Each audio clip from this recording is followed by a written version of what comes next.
of the former students of Columbine High School. I was in the classroom with the teacher who was killed.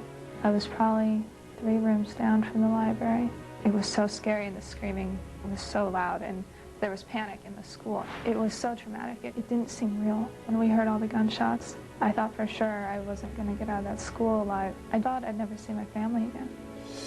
I feel so bad for the victims when I hear about these shootings. They're going to have a struggle. I have horrible nightmares.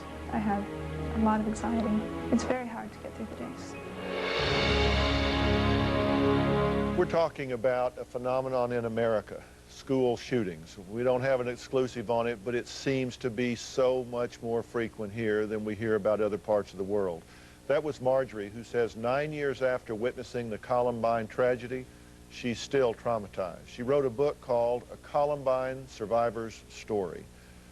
This has been difficult for you every time you see another shooting take place, correct? Very difficult. How so? Does it bring it back to you at that point? It brings back all the feelings, but I'm trying to do school again now. And so to walk in the classroom once again, the day after hearing this happened again, it's so scary. You said you had compartmentalized this to kind of a high school phenomenon, and then when Virginia Tech took place and you're in college, all of a sudden that kind of destroyed your sense of safety there. It did. It shattered everything. That was the one thing that got me into the classroom, being in college, because it doesn't happen there. Yeah. Now, let me ask you two something, and Beth, you as well. You know, I've been talking with Pat Brown, who is a profiler here, and Dr. Buss on satellite about, can we predict this? Statistics tell us that 75% of the shooters tell somebody. They give some warning sign. We look at what happened in Columbine. They had a website documenting their attack plans. Brooks Brown saw himself on that site, that he was going to be blown up with pipe bombs. Another student, Nate, said that they were showing their weapons off long before the attack, that they turned in a story. One of them turned in a story in February before the shooting about an assassin in a black trench coat who shoots students and bombs and uses bombs to destroy things. Did y'all have any awareness of any of that at all? No. Were you shocked when you found out that that much information had been out there? I wasn't shocked. I think that since Columbine has happened, things have been taken a little bit more seriously in schools.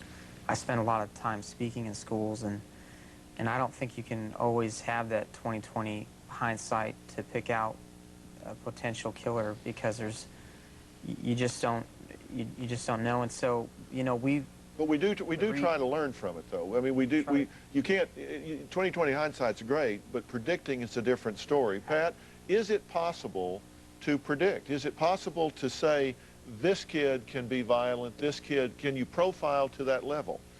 Or is what Craig's saying true? I think Craig is correct. I think that, yes, you can look at certain personality traits. That's true. Things like a person who thinks they're entitled to everything.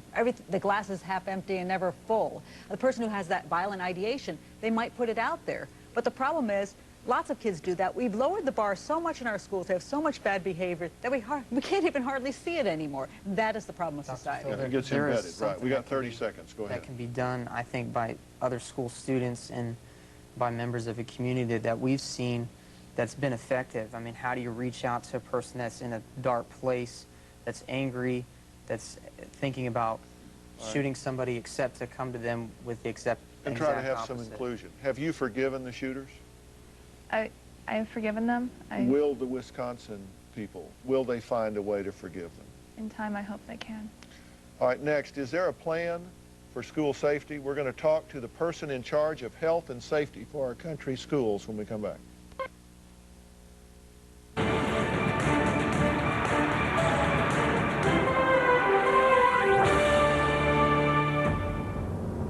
The bloodbath began slowly a few minutes after 7 a.m. The death toll now stands at 33, including the gunman who reportedly took his own life.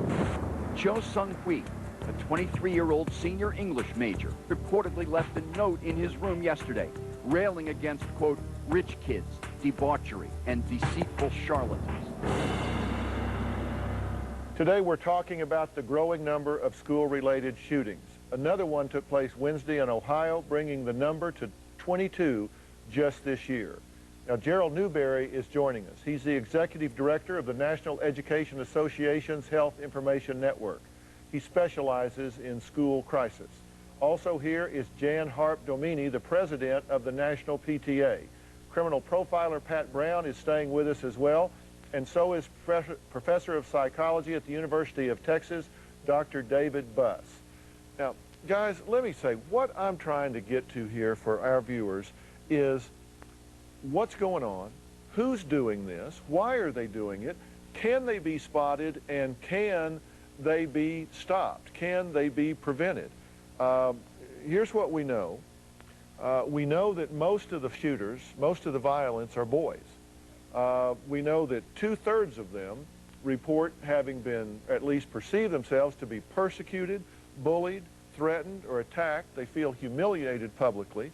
3/4 of them have a change in relationship or some major failure in their lives. And 3/4 of them have told others about what their plans are. Half of them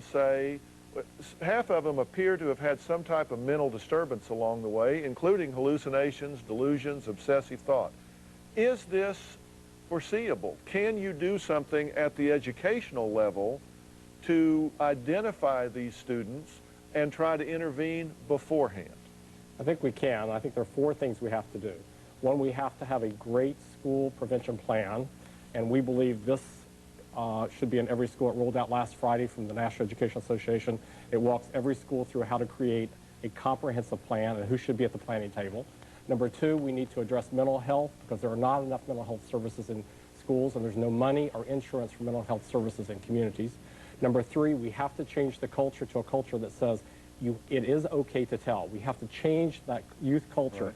You have to be able to tell. And number 4, we have to teach teachers and young people the skills they need to live in a very violent America that has guns in 47% of American households.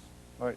Jan, from a PTA perspective, what kind of partnership do we have to have between the parents and the teachers here? Because we know this plan is important, but we know that the needs are different. We know when boys get depressed, they often get aggressive and they'll hurt somebody else. When girls get depressed, they're likely to hurt themselves and get into cutting or things of that nature. So it's a different situation for girls and boys, but it's the boys that are doing the shooting. I think I have to agree with Gerald when he talks about having a plan in place. The one thing that parents need to do is parents need to make sure that there is a good plan at their school in place. They need to ask, a lot of schools don't even have them, but they need to ask the questions, what's going on. They need to ask the questions, is there staff on, is there people on the staff that can recognize students that have problems? Do we have good communications? Are we talking to our kids that it's okay to tell us when something is wrong at school? So often in middle school and high school, our parents kind of think, well, their time of going to school and seeing what's happening on their campus are long gone.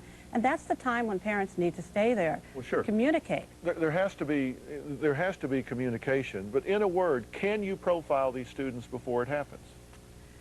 You can note if they really speak out and say something, but I want to say that a lot of these children have already developed these kind of personalities by the time they're age 7, 8, or 9. So we're really looking back to very early years, the grade schools, to notice when children are angry, frustrated, when they start becoming liars, manipulators. At that age, that's when you have to step in and do something, because by the time they're teenagers, there's got to be a partnership, right? There's got to be a partnership. Okay, let me take a break. When we come back, I want to talk about whether or not we should open medical records or not. When we come back, we're going to discuss, should your children's records be open to administrators and school officials to see whether or not they do have problems that might predict a problem? We'll be right back.